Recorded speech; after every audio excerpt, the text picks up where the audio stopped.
What if Archangel Michael enjoyed his life as Yeshua the most? This video will entail the eighth and final bestowal of the bestowals of Christ Michael. My aspiration is that you found this information as intriguing as I did.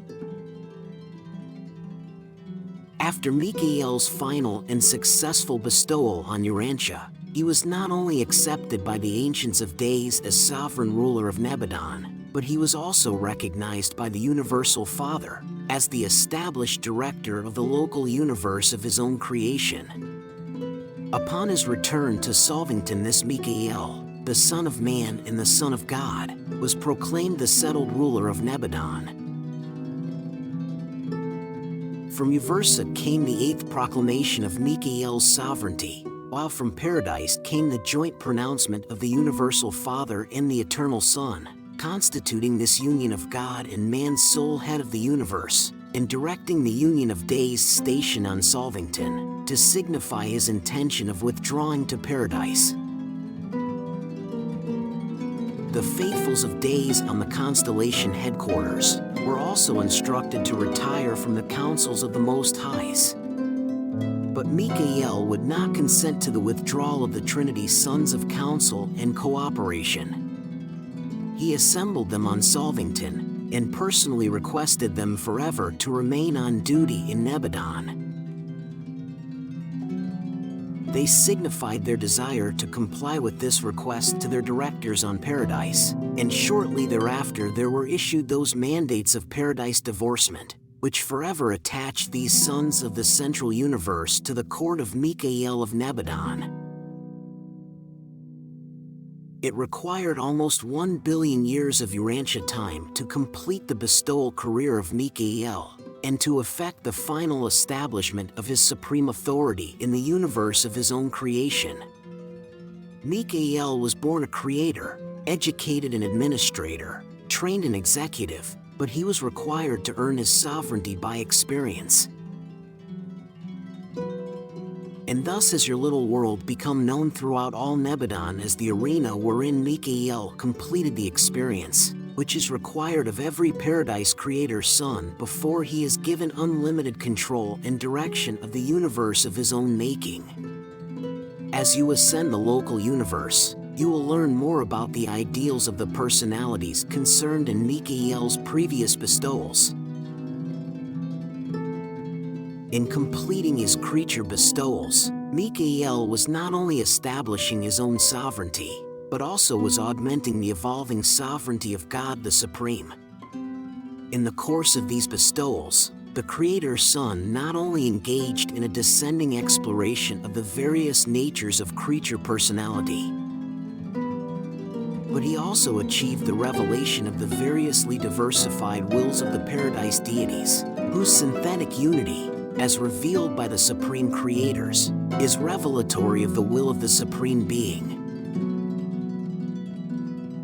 These various will aspects of the deities are eternally personalized in the differing natures of the seven master spirits, and each of Michael's bestowals was peculiarly revelatory of one of these divinity manifestations.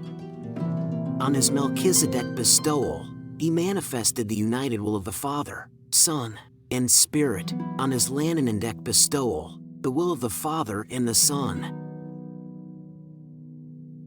On the Adamic bestowal, he revealed the will of the Father and the Spirit. On the Seraphic bestowal, the will of the Son and the Spirit. On the Uversa mortal bestowal, he portrayed the will of the conjoined actor.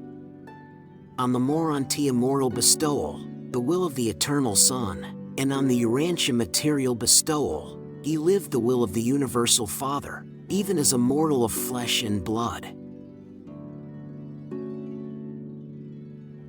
The completion of these 7 bestowals resulted in the liberation of Michael's supreme sovereignty, and also in the creation of the possibility for the sovereignty of the Supreme in Nebadon. On none of Michael's bestowals did he reveal God the Supreme, but the sum total of all 7 bestowals is a new Nebadon revelation of the Supreme Being.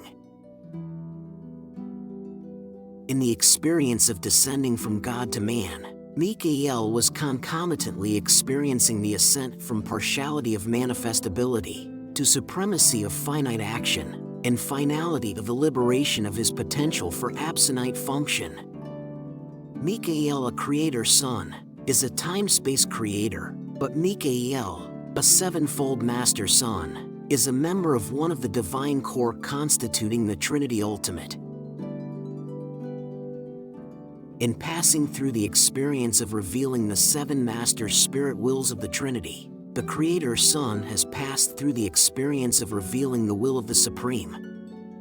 In functioning as a revelator of the will of supremacy, Mikael, together with all other master sons, has identified himself eternally with the Supreme.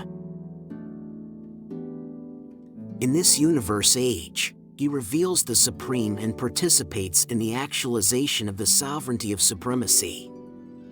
But in the next universe age, we believe he will be collaborating with the Supreme Being in the first experiential Trinity for in the universes of outer space.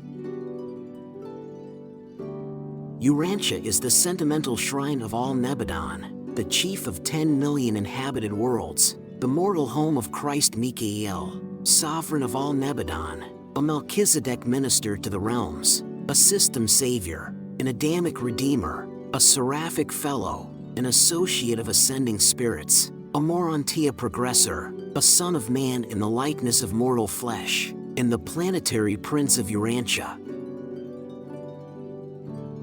And your record tells the truth when it says that this same Jesus, Yeshua, has promised sometime to return to the world of his terminal bestowal, the world of the cross.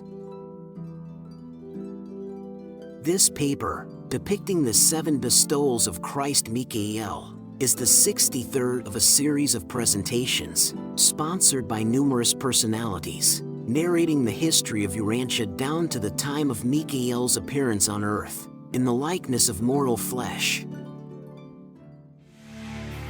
These papers were authorized by a Nebadon Commission of 12, acting under the direction of Mantusha Melchizedek. We indent these narratives and put them in the English language by a technique authorized by our superiors in the year AD 1935 of Urantia time. We have reached the end of the bestowals of Mikael. I appreciate you watching my videos. Don't forget to like and subscribe. Thank you for watching The What If.